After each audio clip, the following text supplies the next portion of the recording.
Kia ora, New Zealand. Welcome to Sweet Chain Live. My name's Matt Drake. This is episode 174. And I'm joined, well, I'm not. I'm joined by Morgan's Garage. He he talked to me a moment ago and said, oh, he's back. Excellent. And said, I'm just popping to get a shirt and maybe go to the bathroom. And he's back now. So that's good. Hey team, how are we all doing? I apologise for that. I tell you what, I had 2 minutes, 24 seconds on the countdown, and I can't count apparently. So sorry about that, everybody. Great to be back for another week. How you doing, Matty? Yeah, I'm not bad, thanks, mate. How are you? Yep, not too bad, man. Been a little bit under the weather the last few days since we got back from Sub-Zero, but you know what? We're powering on through, and here we are for another week. Yeah, isn't that just the same with everybody though at the moment? Like it's there's so much sickness going on.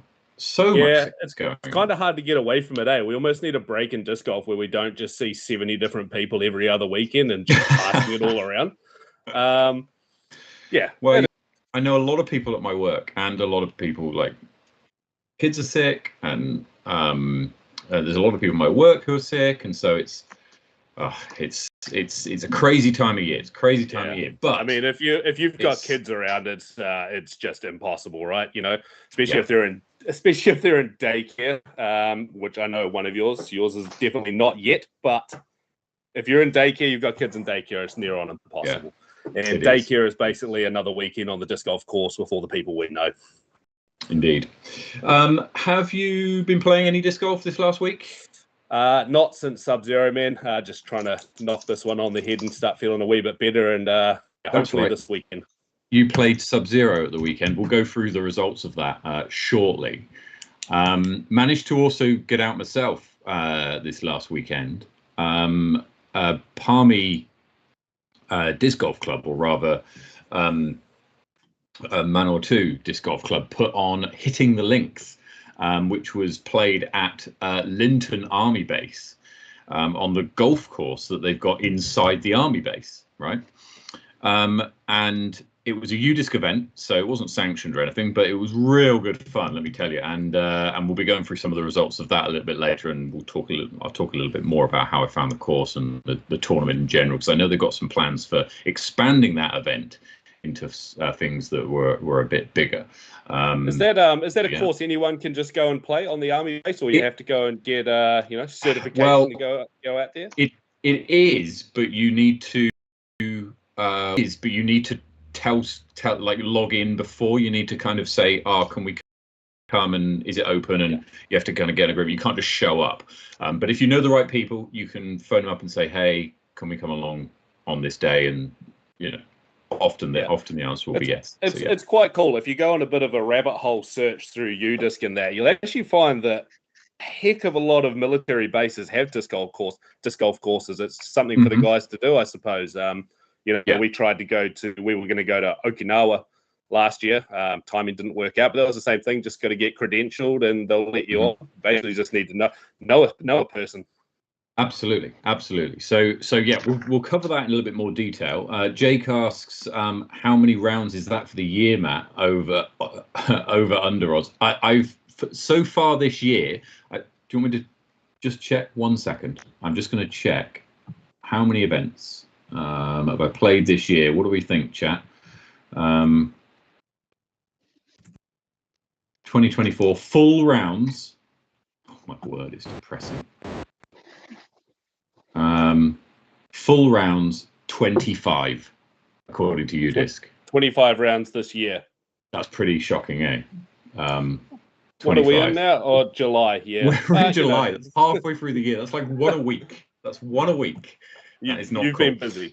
I have been busy. But look, can I just say that I've doubled the number of children I've had in that time. So that has played some part into the reasons. Also, but it has meant that I've missed out on a few things. One of the things I am missing out on, unfortunately, but they're having an absolutely fantastic time, is the old farts are on a bit of a roadie this weekend. So Brett and Kath and Fish and Gary Jarvis and Young have all trekked up north, and they're doing a little bit of a mid to north North Island swing, if you like, where they were played Rotorua today, I think it was, and they hope to hit Tauranga. I think they're going to hit Taupō at some stage. It's in that kind of Waikato area that they're going to be, the Bay of Plenty area that they're going to be playing. And I just wanted to share with you a picture that Brett sent me the other day, which was the trophy that they've got made for this weekend. So it's up on the screen now, and this trophy is what happened is everybody who was going donated a disc, and then Young's cut the disc up into segments and then glued them all together to make this trophy disc, and then he's mounted this eventually on the thing. Do you know each piece of that disc? Oh, so what can we guess? So the it's obviously a 6 claw, and I think it looks something like a Hades, which is the pink slice. The and blue is a Boreum opposite that. Boreum is an opposite that. The blue is a champion something, I think. That's a Konopanis Escape, I think. It's a Konopanis Escape. That's definitely a Konopanis Escape. Is the purple one. The yellow one is a champion something, and it's a speed 12 glide. I can't quite see. It probably might be a destroyer, yeah. And then the blue one, I'm not sure. Yeah, maybe a beast or something. Looks around at 10, 11 speed. But I thought that was fantastic for looks like meth. It does a bit, yeah. So yeah, that's what they're off to at this weekend, which is fantastic. So very much sharing all of their cards in the old chat as we've been going along this last couple of days, and so far it looks like Gary Jarvis and Young Ha have been playing the way the best so far. So we'll continue to track those guys. Anyway, we've got a great show for you today. We've got hot scores coming up. Then we're going to go through the results of Sub-Zero and Hitting the Links. And then we're going to bring on our guest tonight. Really excited to talk to Michaela Kerr. She's had an absolutely blistering 2024 and is going to the States in a few weeks' time. So we want to talk to her all about that. And she'll be also on for Desert Island Disc Golf. Been a hot minute since we've done Desert Island Disc Golf, so very much it's been a hot minute as well. Then we're going to talk about something new that's launched with regards to Sweet Chain Live, which is very exciting. So listen out for that after Michaela. And then we've got a few other bits and pieces of upcoming events, power rankings, all of that kind of stuff. So let's kick into it with hot scores. Morgan, take us through the South. Rightio, Matt. Starting off down south, as always, at Queen's Park, we've got Mr. Joseph with a 46-11 under par, kicking us off this week. Followed up by NZDG and WDG and Dunedin Disc Golf Club's own Calvin Cummings with a -8 at Chingford Park. Master Jack Maffey at Brockville gets it done this week with an 8 under par. 7 under par in my neck of the woods at the Queenstown Gardens for Matty Allsop. Lismore, Thomas Havlicek. Thomas has taken it down with a 2 over par. Havlicek. Have a go. Havlicek. There we go. Jelly Park and the one and only Ashton Clark, 13 under par this week. Warren Park, Mr. Sam Cole, who's in the chat with a 13 under par. Want to shout out Sam. He has also just written in the chat that I'm not talking about me. He must be talking about you, Matt. Looking slim this week. Looking great. Well, that's very kind. Smallbone Reserve, KBG with a 15 under par. Queen's Park Reserve this week. Apparently no one was playing out there. Saxton Field. Nah, we can't be right. Arne Burgess with a 4 under par this week. Clearly, no one was playing at Saxton Field either. Yeah, clearly. The hot run. And this week at Brantford Park, 14 under par gets the job done, and that is for Mike and Alex Batten. Well done to all of those people, and how we're looking in the north, Matt. Up in the north, Brady Cush takes out the hot round in Berrenpore on the Hills with a 7 under par. Over the water, Hikoikoi Ben Morrison hits the hot score with a 6 down. 7 under is enough for Flavio Mayorga and Bunny to be tying the hot score in Upper Hutt. That's a fantastic round. Over at Linklater, Johnny Wake does the business again with an 11 down. Over at Maryland's, Tom Roberts and Jason Gray tie the way at 4 under par. And on Spa Park Black, it's Nadamu Happy who hits a +1. Over at Henderson, David hits -5, and at Woodhill, Jackson Sullivan hits 11 under par, and across at Rosedale, Luke Humphreys does enough with a 4 under par. So well done to everybody this week. When I saw Arne's hot score there at Saxton Field, Morgan, I got a little bit worried because I'm actually put a little nerve in you. It did, because Arne's in Wellington this weekend, and I'm meeting up with him for a round on Saturday morning, and because I think he has family who live in Wellington, and he's got a Wellington club bag tag, and I thanks to the scramble that we had at Linton at the weekend, I managed to move up a few places from 55 up to 15, so I was pretty chuffed with that result. However, I know that I think Arne's got 92 that he's going to be bringing to the party on Saturday morning. So when I saw his hot score at Saxton Field, I got a little bit worried going into Saturday that I'd be walking away with a tag some 75 to 80 places lower than my own. Yeah, so Arne's just going to come to town with his bag tag, trade up, and then ditch. That's again. It. That's probably what he's going to do. Which he wouldn't be the first person to have done that, but certainly that's the seems to be the play. Right, let's have a look at some of the results from last weekend. Morgan, you participated in Sub-Zero the weekend, so let's have a quick look at the results. I like how you put that in there. Participated. I feel like I should get a participation trophy of some sort.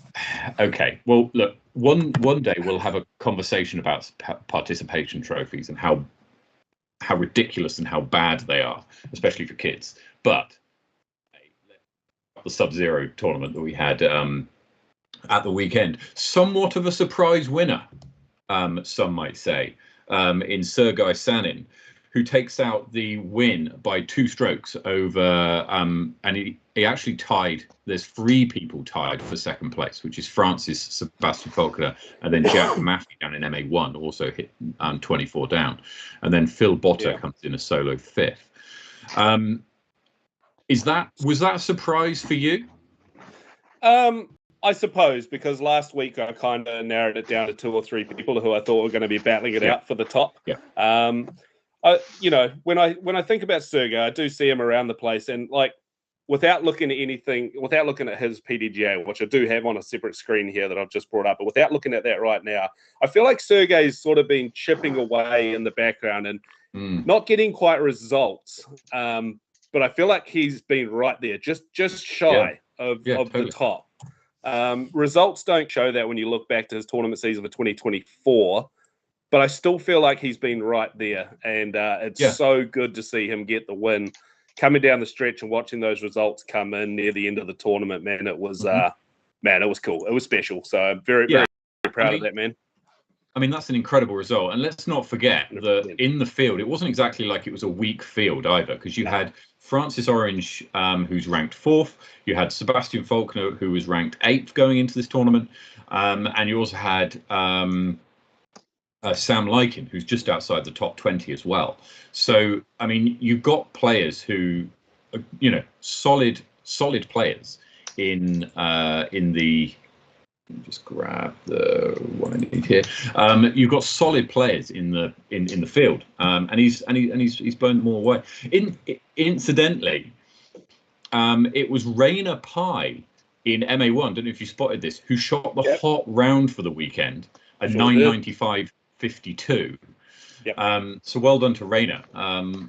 Unfortunately, his second and third round couldn't quite live up to the heroics of the first. However, made his mark going into the second round with an overall lead over everybody else, which was for sure. I mean, the guys in MA1 were basically the top of the table going into the end of round one and even round two, day one. And it was looking semi-likely that one of those guys was going to take it down. But, you know, experience and skill of MPO managed to prevail on the day. Yeah, can I just make a comment on the amount of overlap between the players in top of MA1 and those in MPO? 100%. Right, because look at this, right? In MA1, Kevin Carpenter shoots 11 under par, okay, with an event average of, what's that, about 9.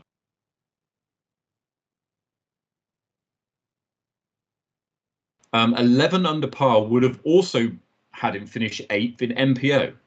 Yep. So yeah, huge overlap, and I mean most of those guys in double digits, all the way down to 8th place there. So, well, all of those guys down to 8th place in double digits. What's going on here? I mean, we're quick to get the sandbag out, but like, what do you think is going on? Because anyone in that top kind of 5 in MA1 could have is going to finish in the top 5 in MPO. Right? So the thing about this course, right? What we find is a lot of courses that are super tough. You see the separation really early on in the piece because the guys that are they're better. They're an MPO, or at least they're rated higher. Have a few more skills in the bag to be able to navigate through a much more technical course. This course here is pretty straightforward, and I think what you need to do on this course is really good clean golf the whole way through, and just being consistent rather than attack, and that's what'll get you to the top on this course. Okay. Well, I mean, Craig's saying that the course played too easy.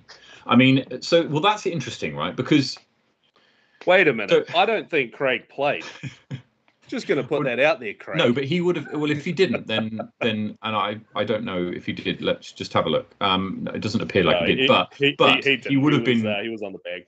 Yeah, I really would have been on the bag for Sam. So, so he would have had a very good view of how easy it was that it played. And I would say also that really, when you say, does it play easy? I mean, the average was a 26 over 3 rounds, so the average is an 8 under par. So do you make it harder by just reducing the pars, or was it a fact that the holes were all kind of tweener holes and had to have and they all went for the higher? No, there's only realistically there is only a couple of tweener holes. What the course is a pretty straightforward course, and if you stay out of trouble, which there is quite a lot of, then you're going to be good. So it's more about just maintaining consistency down the fairway, and not getting yourself into OB and taking those unnecessary strokes. Hole 1 goes Mando right, which then veers left and then goes double Mando. There's people taking mostly a lot of bogeys on that, par and bogey, but then you're getting guys taking near on double digits in the same division where someone might take a birdie. And it's very, very easy to do. You stuff yourself up on the first Mando, get in your own head, miss the next Mando, maybe go OB and then miss the Mando again. It's easily done. Mm-hmm. Okay. All right.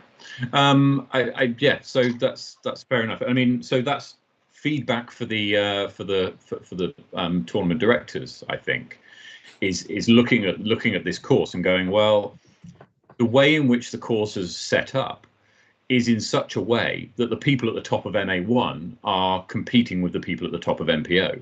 And really, I'm not sure whether that's right. I would expect some overlap, but I wouldn't expect like there to be the amount of overlap that we've seen here today. I would have perhaps at the weekend. Sorry, I would have perhaps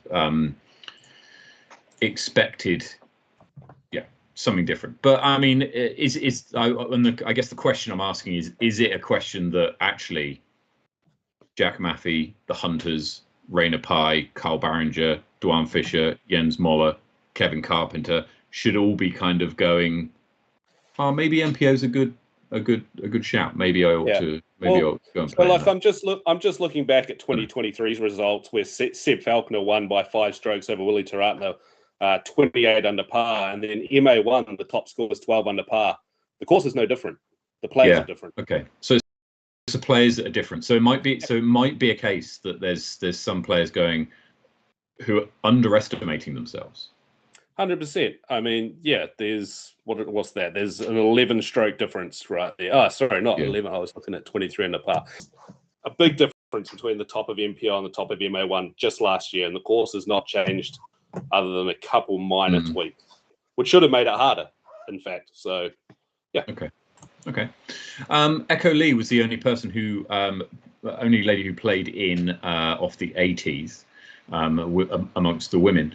Nikki Day competed at FA1 and was up against the FA40 ladies, and Marie Cummings takes out the win amongst the ladies this week with a very good 8-11 final round. So congratulations to Marie for taking that out.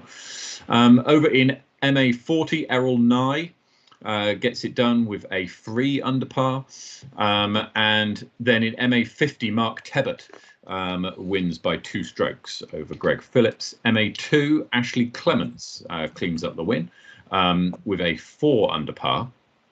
MA2 also played off the 80s, so that 4 under par would have placed him 9th in MA1, and in MA3, which played off the BTs, Tom Shadbolt takes out the win. Down in FJ15, Mackenzie Craig did enough to edge out Hayley Rance in the junior ladies. And just a big shout out to the guys, especially from the Dunedin Disc Golf Club. Those guys had wins and really good placings in so many divisions, more so than anywhere else from around the south or the country even. And I'm actually just trying to bring it up right now.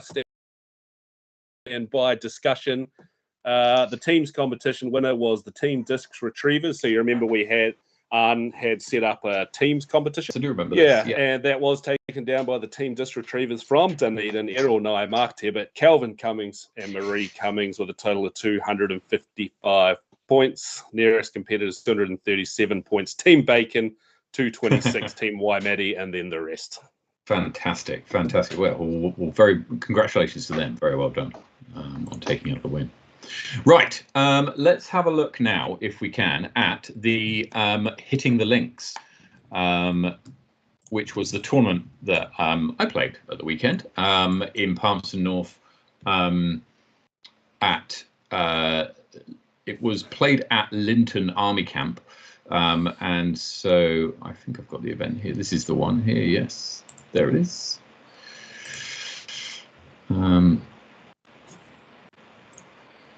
Non-PDGA sanctioned? It wasn't PDGA sanctioned at all. It was played on we scored it on UDisc. Yep. Cool. Yeah. I love to see that. I love to see the unsanctioned disc golf getting up there as well. Just before we flash to that screen, I don't know if we're quite on there yet.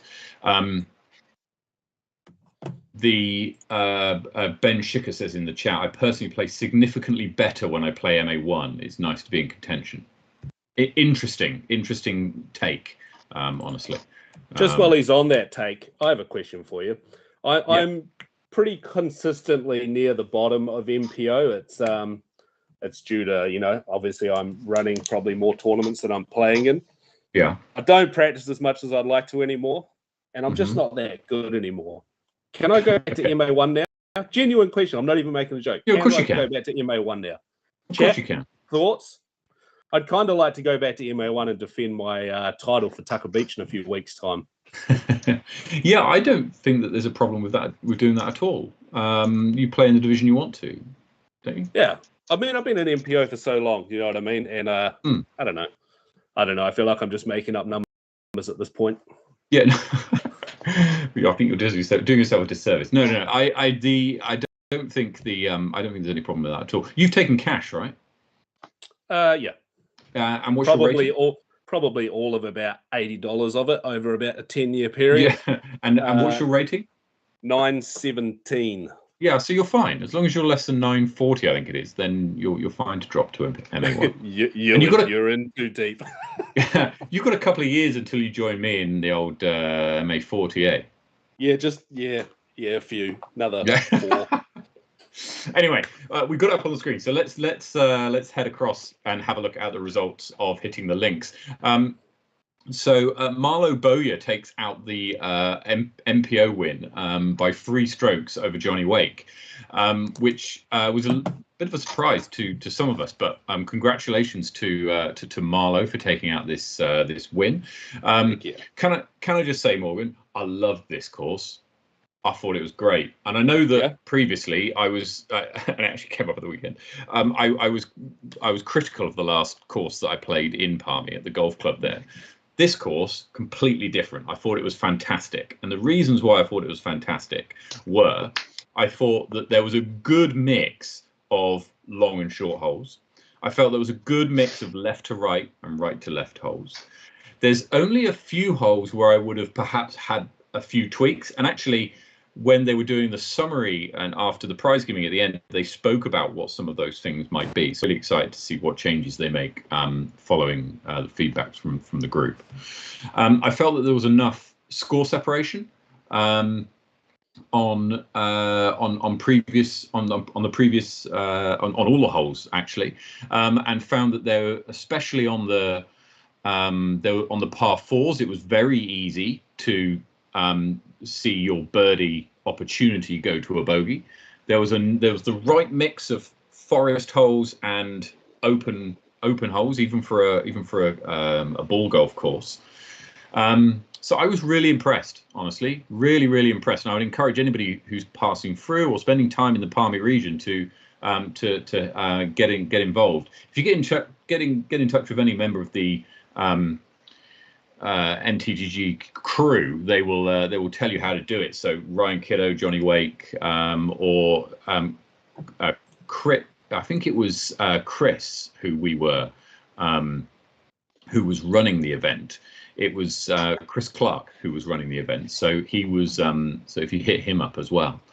But yeah, looking at the results, Johnny Wake in 2nd, Ben Morrison 3rd, Joel Simpson in 4th. As we look down to MA1, Sparkle took out MA1 with a 1 under par 3 down for the overall. Shiloh Malnar, sorry, in 3rd, Cannon Larson in 2nd.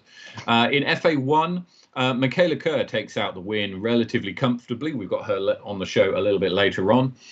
And then as we head down to the best division, Morgan.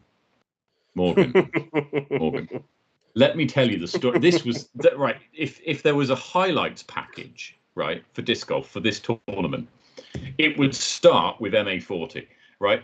Because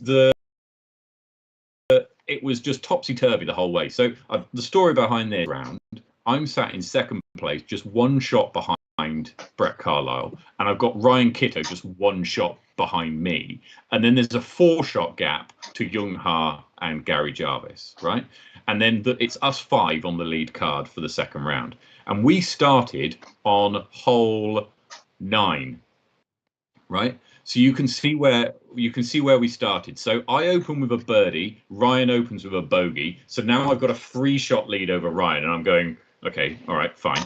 And then Brett double bogeys hole 10, right? So I've got 2 shots on Brett, 2 shots on Ryan, and I'm thinking, what the hell's going on? This never happens to me. And then I take a birdie on the par 5, which again, I'm like, this is ridiculous.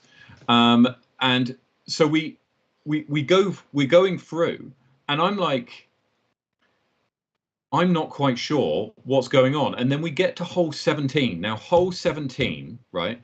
It's a fairly innocuous par 4, honestly. It's 151 meters. So even for somebody like me who can max distance, if I throw it well and it comes out nice, I can get it to about 100 meters, maybe high 90s, right? But it never goes further than that. And I'm throwing a sapphire for anybody who's wondering, right? She's like 158 grams sapphire, and it's going 95 meters. That's a big rip for you on a sapphire, 100, or just not for you, for a sapphire.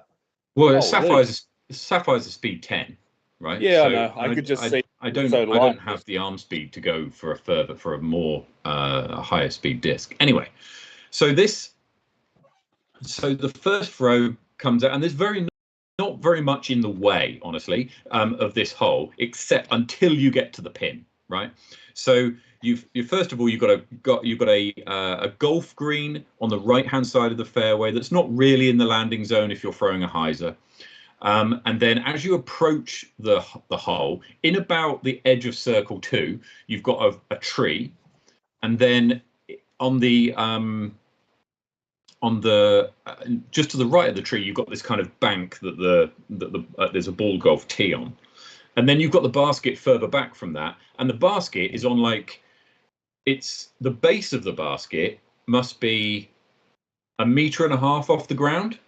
So the top of the basket rim is probably 2 and a bit meters, maybe 2.2 meters off the ground. Yeah. So this huge elevated basket, so you've got to get close, right? So my first drive goes just into the fairway. My next kind of drive or slash upshot, so the first one's about 90 meters. The next drive goes into the tree that's on the edge of circle 2. And I'm thinking that's not a problem because I can just lay up from there on a knee and then just put it under the basket, pop it in for a par, and I'm all right. Easy as you like. And I laid up and I put it where I wanted to put it, and then just couldn't putt it, and then free putted from there. So took a double bogey, and that was annoying. Oh, and then no. on the next hole, the very next hole, we're playing downhill. It's 75 meters, but it's downhill. We're up on a bank, and it goes very sharply downhill, then flat. And it's a very easy, and I say easy because I birdied it in the first round with a park job. It's a very easy, just forehand, just stick it out left and be wide enough, let the disc do the work, and come back, and it'll be fine. And what did I do? I just pinched it off too much, didn't stick it out left enough, and just went OB, right? There's basically OB right in front of you and to the right-hand side. So you can't really throw it. You can go spike hyzer, but you can't go anything less than spike hyzer on a backhand. And so then I went to where it went out of bounds, took a double bogey. And so that 2 shots back of the lead. That took me back to kind of level with everybody. Young Ha grabbed 3 birdies, and I couldn't put one together in the next sort of 6 or 7 holes. Bogeyed hole 7, which is one of those holes that for me is frustrating. Right, when I get to a course and I see holes that are 130 meter par 3s, I'm going, I can't birdie that. You know, unless I throw it in from 40 meters, I can't birdie that. So what it means is that every one of those holes, of which there was, 1, 2, 3, 4 holes at the weekend, I was playing for par every time.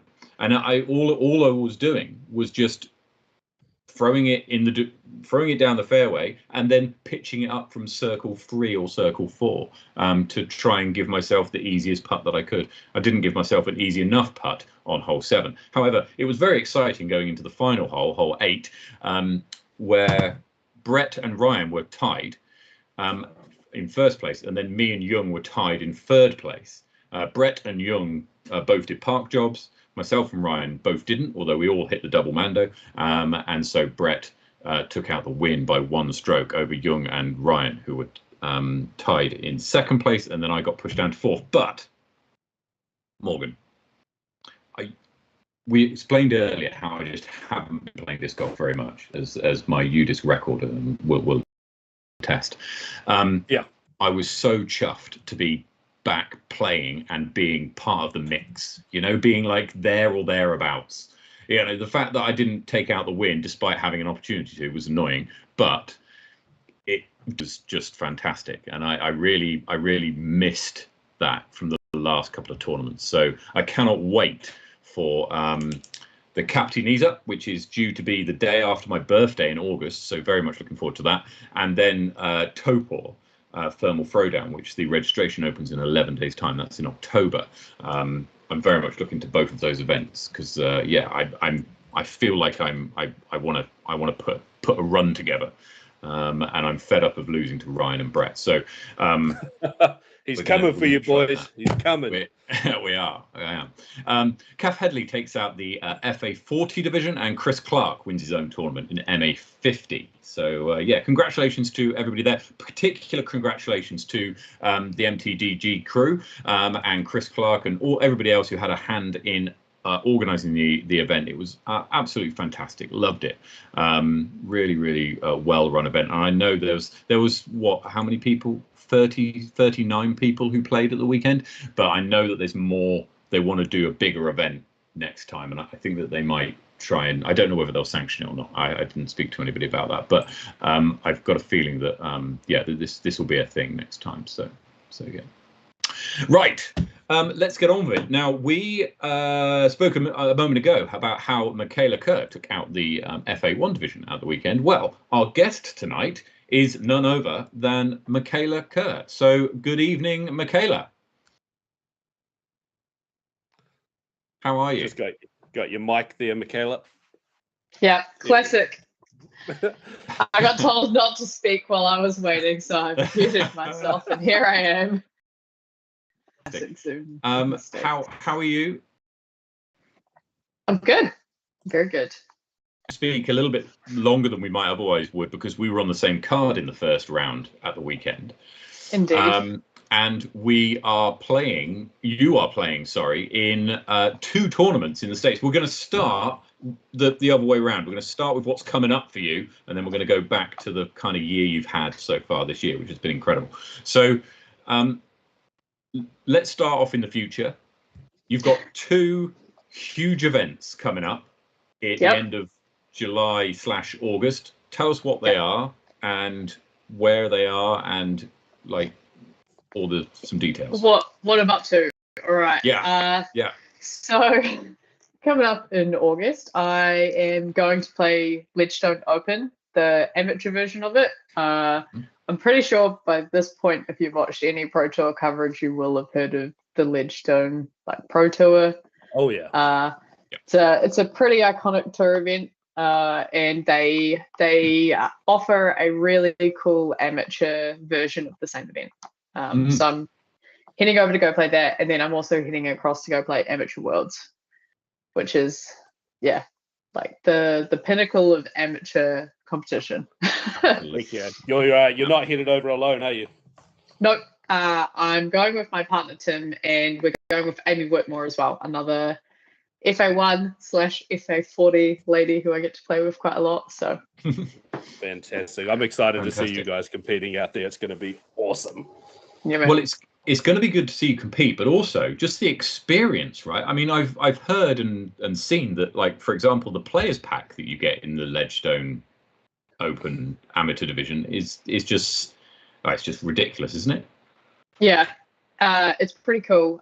So yeah, the Ledgestone in particular it's not just like one event. Like you do play one event, but it's like a week of flex starts as well. So they almost have a week of like events. You can go learn how to do disc dyeing. You can go meet pros. You can go play flex events. So we're playing 2 flex events over there and eligible to earn like Ledgestone dollars. So you can go spend that at the awesome fly marks that they have.